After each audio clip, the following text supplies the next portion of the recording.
Assalamu alaikum students. Today we will start active and passive voice of imperative sentences.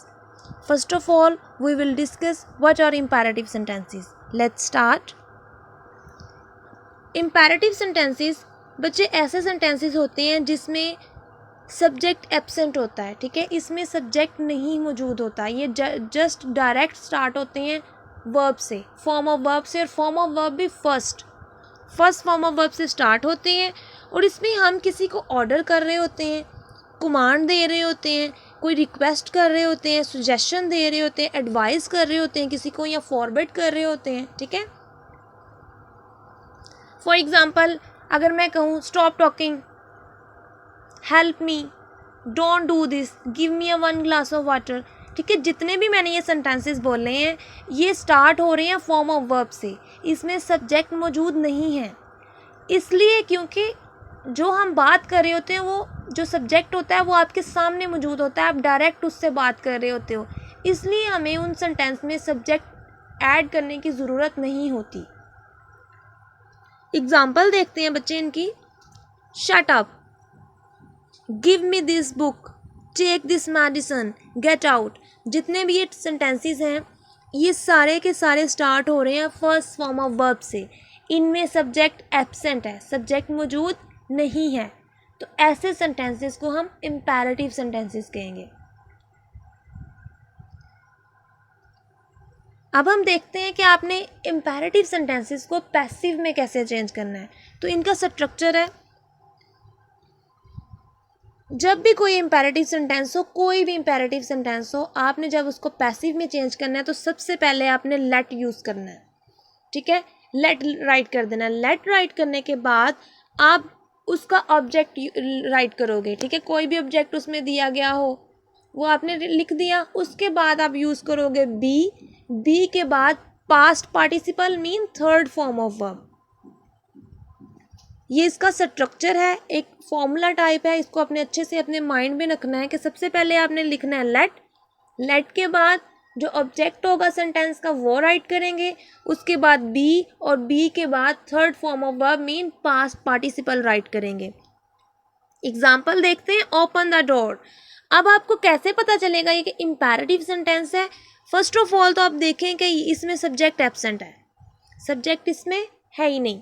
उसके बाद ये first form of verb से start हो रहा है, ठीक है. तो इससे आपको आइडिया हो जाएगा ये इम्पेरेटिव सेंटेंस है. तो आपने इसको कैसे चेंज करना है, सबसे पहले आप लेट यूज़ करोगे, लिखोगे. उसके बाद यहाँ पर ऑब्जेक्ट जो है वो राइट करेंगे, लेट द डोर.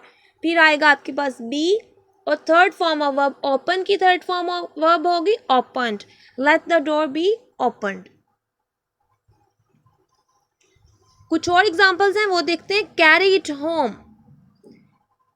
कैरी यहाँ पर फर्स्ट फॉर्म ऑफ वर्ब है, इट यहाँ पर आपके पास ऑब्जेक्ट है, और home as an adverb use किया गया है, ठीक है. कैरी इट, इसको ले जाओ कहाँ पर, घर पर, होम. तो ये एज एन एडवर्ब है. एडवर्ब की टाइप्स मैंने आपको ऑलरेडी एक्सप्लेन की हुई हैं, आई होप आपको पता होगा एडवर्ब्स का. तो इसको चेंज करेंगे, आप लेट यूज़ करेंगे. लेट के बाद इट आएगा, ठीक है. और फिर बाद में बी के बाद थर्ड फॉर्म ऑफ वर्ब, और जो भी एक्स्ट्रा वर्ड्स दिए गए होंगे लाइक एडवर्ब, एडजेक्टिव या कुछ और, ठीक है, जो कि ऑब्जेक्ट के साथ राइट किए गए होंगे, उसको आपने पैसिव वॉइस में सेंटेंस के लास्ट पे लिख देना है. लेट इट बी कैरिड के बाद यहाँ पर आपका पैसिव कंप्लीट हो गया. तो जो एक्स्ट्रा वर्ड्स होंगे वो यहाँ पर आपने राइट कर देने हैं. अब देखें, do it at once. Do it at once mean कि ये किसी को ऑर्डर दिया जा रहा है कि इसको एक ही दफ़ा करो. लेट आएगा, लेट के बाद यूज़ करेंगे ऑब्जेक्ट इट. फिर बाद में आएगा बी के बाद third form of verb, do की थर्ड फॉर्म ऑफ वर्ब होती है डन के बाद एट वंस आपने राइट कर दिया. Let it be done at once. Throw the ball. तो यहाँ पर लेट के बाद ऑब्जेक्ट, थ्रो द बॉल. तो यहाँ पर लेट के बाद ऑब्जेक्ट द बॉल. बी आएगा अकॉर्डिंग टू स्ट्रक्चर. बी के बाद थ्रो की third form thrown. Let the ball be thrown. Next student, हम नेगेटिव सेंटेंसेस देख लेते हैं. नेगेटिव सेंटेंसेस का स्ट्रक्चर भी सेम वैसा ही होता है जो कि हमने प्रीवियस डिस्कस कर लिया है.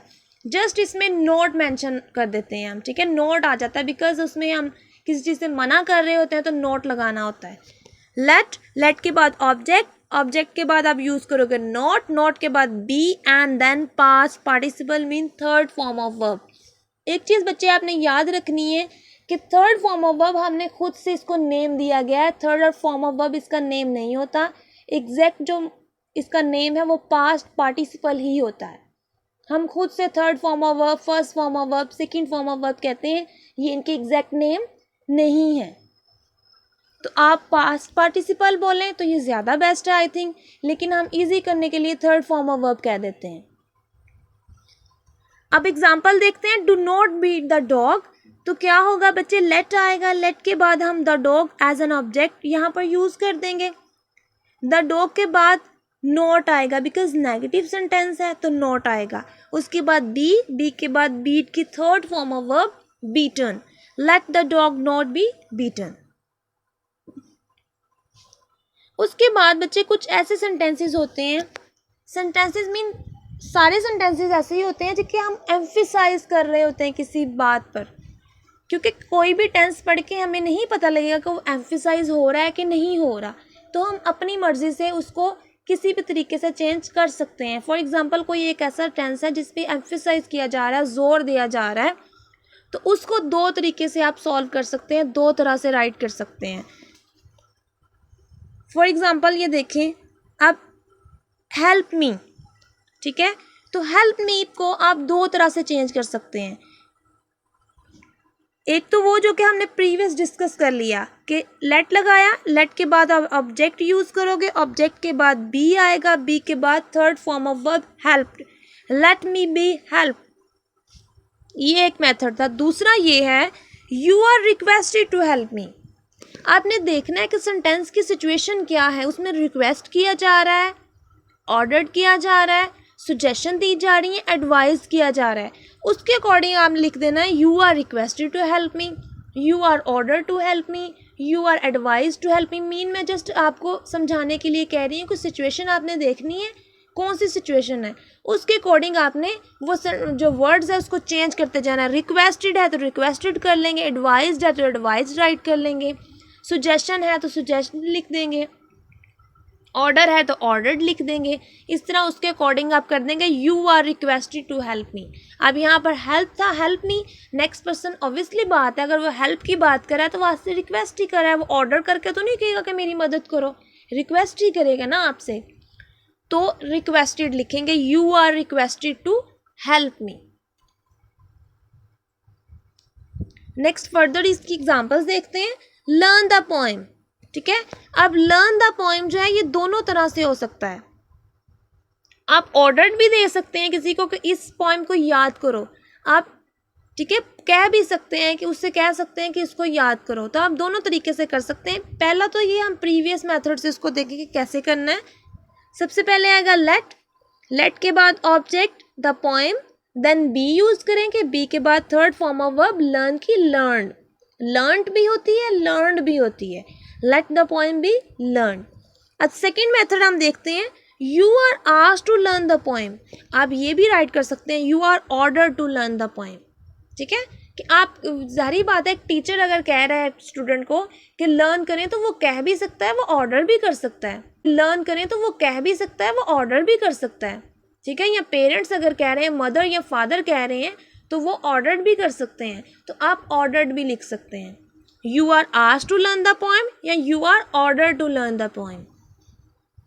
नेक्स्ट है डोंट टच इट, इसमें यह है कि मना किया जा रहा है उसको कि ऐसा ना करो, ठीक है, तो इसको हम प्रीवियस मेथड से पहले देखते हैं। लेट यूज करेंगे बच्चे, लेट के बाद आप यहाँ पर ऑब्जेक्ट यूज करोगे इट के बाद नॉट के बाद आप बी यूज करेंगे, जैसे कि मैंने फॉर्मूला में आपको बताया था स्ट्रक्चर ऑलरेडी। उसके बाद third form of verb touch की touched, let it not be touched. अब इसका नेक्स्ट सेकंड जो मेथड है वो किस तरह होगा, you are warned not to touch it, आपको वार्न किया जा रहा है इसको टच नहीं करो, ठीक है। आप इस तरह भी कर सकते हैं, you are forbid to touch it, बच्चे फॉरवर्ड वर्ड का मतलब होता है किसी चीज़ को आप मना कर रहे हैं। जब आपने वर्ड फॉरवर्ड यूज़ करना है ना, फिर आपको नॉट यूज़ करने की ज़रूरत नहीं है। यहाँ पर नॉट इसलिए यूज़ किया कि आप कह रहे हैं कि आपको वॉर्न किया जा रहा है कि इसको टच नहीं करो।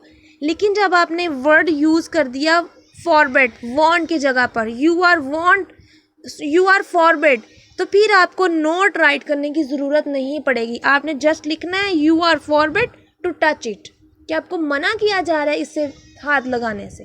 ठीक है, उसकी उर्दू होगी आपको मना किया जा रहा है इसको हाथ लगाने से। फिर हमें नॉट यूज़ करने की ज़रूरत नहीं पड़ेगी जब आपने फॉरवर्ड यूज़ कर देना है। बट अगर कोई और वर्ड यूज़ कर रहे हैं जस्ट लाइक वॉन्ट या कोई ऑर्डर्ड या कुछ समथिंग एल्स, तो आपने नॉट यूज़ करना है। नेक्स्ट है बच्चे, कुछ ऐसे सेंटेंसेस होते हैं जिनमें ऑब्जेक्ट भी मेंशन नहीं होता, जस्ट फॉर्म ऑफ वर्ब दी होती है। सब्जेक्ट तो ऑलरेडी हमें पता है कि इम्पेरेटिव में मेंशन होता ही नहीं है, रूल ही नहीं है। लेकिन कुछ सेंटेंसेस जिसमें जस्ट फॉर्म ऑफ वर्ब दी होती है, ऑब्जेक्ट भी मेंशन नहीं होता, तो उसको आपने कैसे चेंज करना है।